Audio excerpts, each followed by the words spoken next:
bienvenue à vous, je suis très heureuse de vous retrouver sur Canal Algérie pour votre nouvelle émission Tahoussa. Nous on a pensé à vous et on fait ce voyage pour vous. On vous emmène à Délice à plus de 100 km d'Alger pour un voyage ensoleillé, un voyage particulier dans une ambiance aussi particulière par les beaux mois d'été. Je vous souhaite bonne Tahoussa.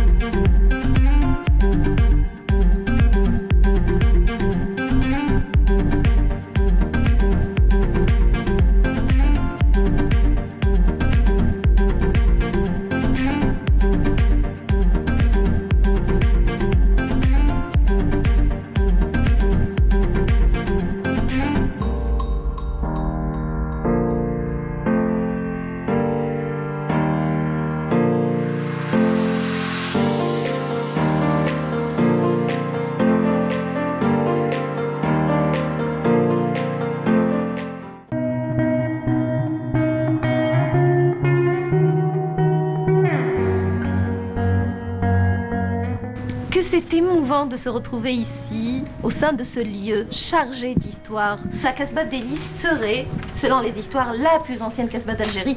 C'est un lieu chargé d'histoire et j'ai le plaisir de retrouver ici même, au sein de cette Kasbah, Farid Kremesh. Bonjour Farid. Bonsoir. Alors Farid, tu es un peu ici le maître des lieux. Exactement. Tu vas nous raconter, tu vas nous faire visiter d'abord la Kasbah et puis je compte sur toi pour nous raconter son histoire. Bien sûr. On y va?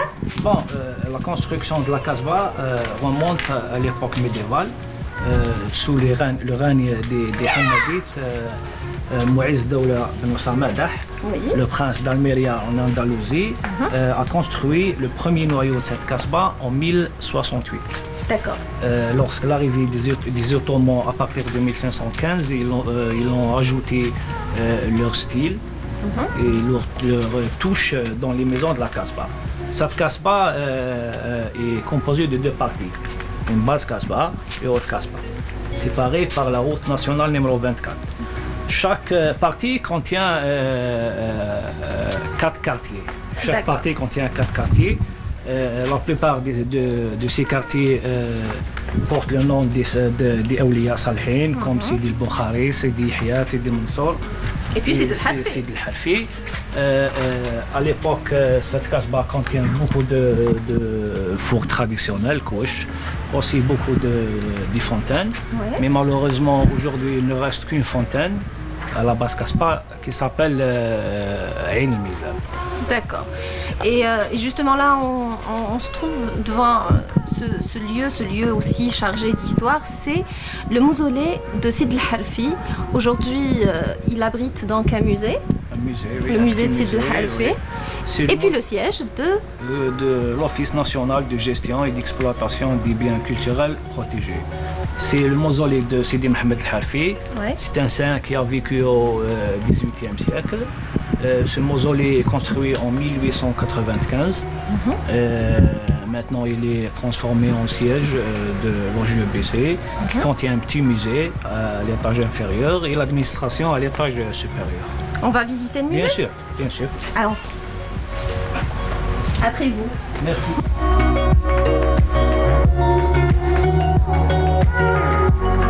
On est à l'intérieur. Oui, exactement. C'est fabuleux, déjà les anciennes photos de... Oui, des anciennes photos de la ville de L'Es. Datant de l'époque coloniale. Oui, à l'époque coloniale. On voit le centre-ville, l'ancienne église, le Cap Sidi Abdelkader, la Kasbah, les jardins, le phare Bengut, construit en 1881 par l'architecte français M. Bengut.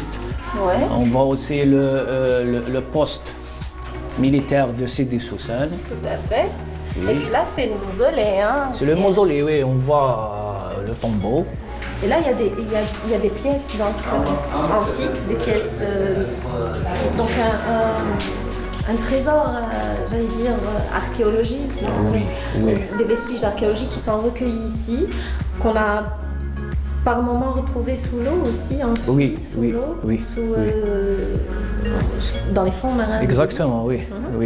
Bon, premièrement, cette salle était une salle de prière. On voit le mihrab. Maintenant transformé un musée qui contient quelques ruines, quelques vestiges de l'ancienne Ruzukuru, de la ville romaine de Délice. Aussi quelques objets traditionnels utilisés par les habitants de la Casbah. On voit des stèles, c'est des pierres tombales de l'époque romaine et phénicienne.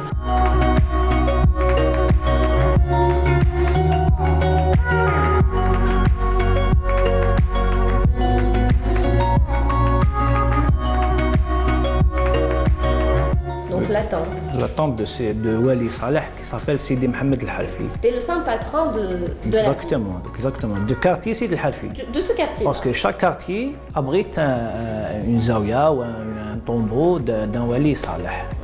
Au niveau même de la Casbah. Oui, exactement, la Casbah, on parle de la Casbah. Et la base. La base et la haute Casbah. La particularité de la Casbah de Délice par rapport à celle d'Alger, elle est différente? Bien sûr, la Casbah de Délice est plus ancienne que la Casbah d'Alger. Même le style architectural, ce n'est pas le même, parce que la Casbah de Délice a un style un peu spécial. C'est un mélange de styles, andalou, ottoman et local. La Casbah d'Alger a des terrasses, la Casbah de Délice a une toiture de demi-brique. Aussi, il y a un élément spécial pour la maison de la Casbah de Délice, c'est le riad. Dans chaque maison, on trouve un riad, un jardin utilisé par les habitants de la maison. La base Casbah donne directement sur le port et la mer Méditerranéenne. A connu la Casbah aussi la visite de l'émir Abdelkader en 1838. Aussi l'installation du pirate turc, le célèbre pirate turc Khayreddin Barbaros. Alors la particularité de la Casbah, c'est que les constructions, les maisonnettes, les constructions à la Casbah descendent en cascade jusqu'à la mer et la ville fait finalement corps avec la mer. C'est quelque chose d'assez particulier. Effectivement, oui. Entre la Casbah et la mer, une grande histoire d'amour depuis des centaines d'années. Puisque la Casbah, surtout la base Casbah, donne directement sur le port. Même les habitants de la Casbah sont des pêcheurs qui travaillent dans la pêche dans le port. Tout à fait. Khaled, merci beaucoup. De merci rien, pour toutes ces merci précisions. pour la visite.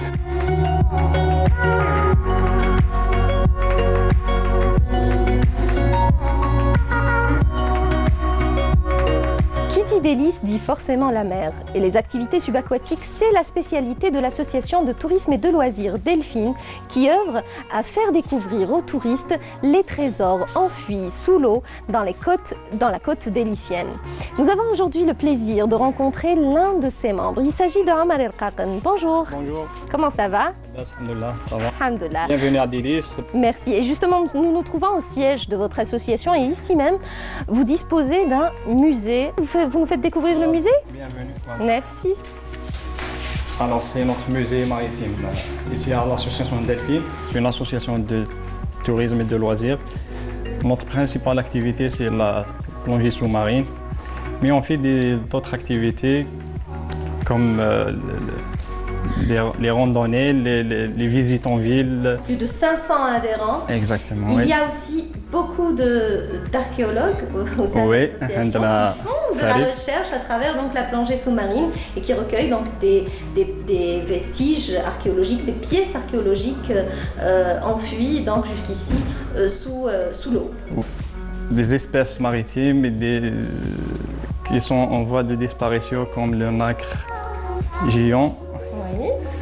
On a le corail également. Le corail blanc, oui. On a le corail rouge ici aussi. Oui.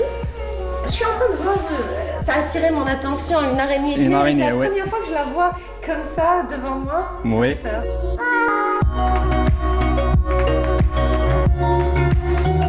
On est en train de voir justement tous les équipements de plongée sous-marine qu'on utilise justement. Vous faites également des baptêmes oui, des baptêmes pour des touristes, oui, également. pour des enfants aussi, des baptêmes comme vous voyez ici sur les photos. On fait aussi des stages de plongée de différents niveaux. Oui. Et aussi, on fait des stages de secourisme, Donc vous formez des plongeurs professionnels, exactement. Vous formez des secouristes également. Oui, c'est ça, oui. En tout cas, très intéressant le musée. Merci beaucoup, merci de nous accueillir chez vous. Merci.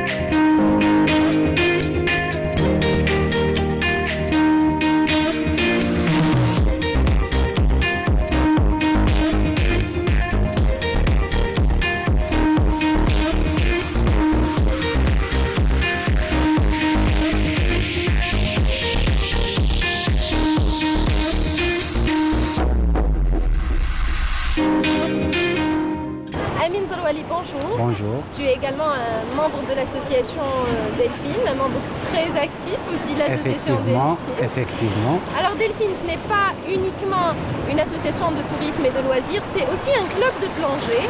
Oui, c'est une association de plongée qui comprend plusieurs activités. Donc on a la plongée sous-marine, que ce soit pour adultes ou bien pour enfants. Donc on fait des baptêmes de plongée pour enfants de différents âges, par exemple à partir de 6 ans, 7 ans jusqu'à 14 ans. On fait aussi des baptêmes de plongée pour les touristes qui sont intéressés. Donc on a une section aussi de sauvetage sous-marin, de secourisme et de la nage avec panne. D'accord, donc les activités subaquatiques, c'est vraiment votre dada, Voilà. à vous, dans l'association Delphine. Et vous proposez également d'autres activités telles que les randonnées pédestres, les petites virées, on va dire, à la Casbah, pour faire découvrir la Casbah de Délice. Voilà, donc on essaye de développer le tourisme ici en Délice. Voilà, donc en touchant les différentes, comme des randonnées à la forêt de Bouarbi. On fait aussi des visites au niveau de la Casbah. Et on a nos propres moniteurs, nos propres guides donc, qui font ces journées, ces sorties. C'est ça, qui assure donc la visite voilà, aux la visite guidée des touristes. Voilà, qui viennent visiter donc la région de Délice. Vous faites un peu dans le tourisme local. Voilà. Donc, vous êtes actif également sur les réseaux sociaux. Bien sûr, donc on a une page Facebook qu'on essaie chaque fois de partager les expériences, que ce soit des randonnées ou bien des formations. Ou bien. Donc c'est un moyen qu'on pourra toucher le plus grand nombre de personnes qui seront intéressées et souvent ils viennent toujours pratiquer les différentes activités. Alors comment on fait pour vous contacter? Sur Facebook? Sur Facebook, bien sûr. Association Delphine. Association Delphine, voilà. Donc vous nous laissez un message ou bien vous aurez une réponse immédiatement. Immédiatement. Merci beaucoup Amine, merci pour toutes ces précisions. Je vous remercie à vous. Et merci pour la virée que bien vous sûr, avez bien sûr. donc assurée en mer. En mer, bien sûr. Donc, merci à vous. Merci.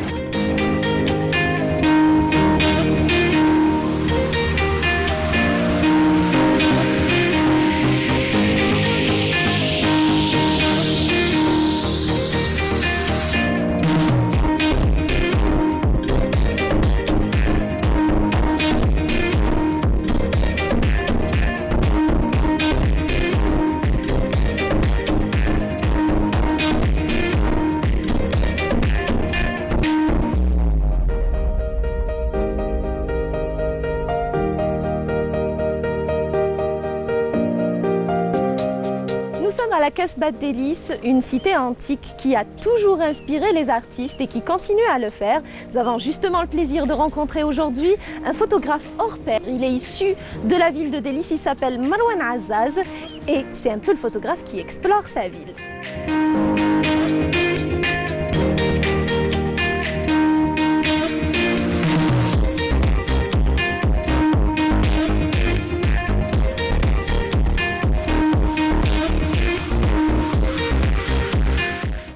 Bonjour.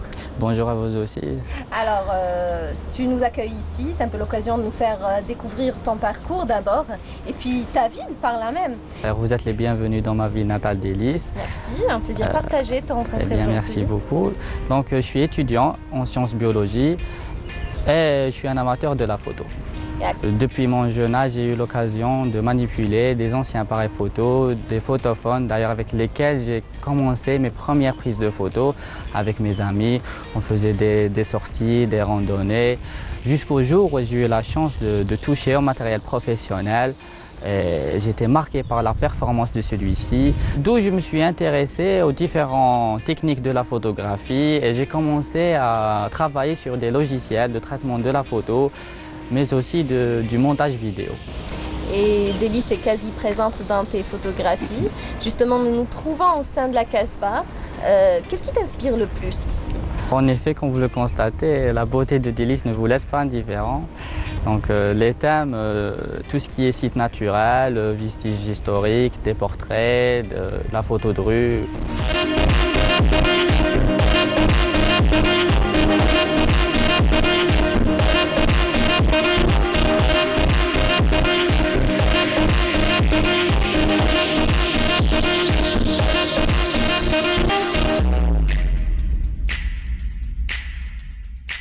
idées sont intuitives, spontanées, qui dépendent du feeling. D'où je n'ai pas une méthode de travail particulière, mais je priorise un timing qui me permet d'avoir de belles prises de photos. Mon objectif, c'est de faire connaître ma ville et ses atouts à travers les réseaux sociaux.